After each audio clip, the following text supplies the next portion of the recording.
खुलुमबाय इनसाइडनि बर'आव आं मिथु बर'आ नोंथांमोनखौ बरायबाय। हादोरनि राजधानी गोदान दिल्लीयाव बाथौ आरज आरो दौरि फोरोंथाय बादा बानजायदों। लोगोसेनो 22 नभेम्बर शुक्रबार अदेबानि दिनै दिल्लीयाव थानाय लटास टेम्पलनि पाब्लिक इनफरमेशन डाइरेक्टर कार्मेल मकडेलपुर त्रिपाठीनि आखायाव दुलाराय बाथौ गौथुमनि जानानै गाहाय नेहाथारि गणेश दैमारिया बाथौ थान्दै आरो बाथौ आरज बिजाबखौ गथायो।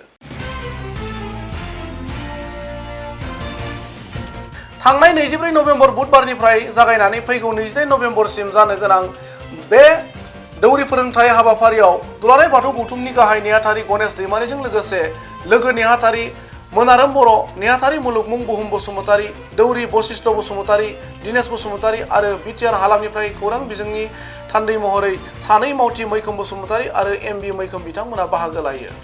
दिल्ली दुलाराय बाथौ गौथुमनि बानजायनायाव जानाय बे फोरोंथाय होनाय बादायाव हादोरनि राजधानी गोदान दिल्लीयाव रायजो जानाय माखासे बाथौ सिबियारिफोरा बाहागो लायो। गुबुन फारसेथिं हादोरनि राजधानी गोदान दिल्लीयाव बर'नि गुबै बाथौ धोरोमखौ फोसावनाय आरो बेखौ फोगोमनायनि थाखाय लानाय बे खामानिया दिल्लीनि थागिबि बर'फोरनि थाखाय गोजोनथाव जादों होननानै फोरमायनायजों लोगोसे दुलाराय बाथौ गौथुमखौ साबायखर बावदों।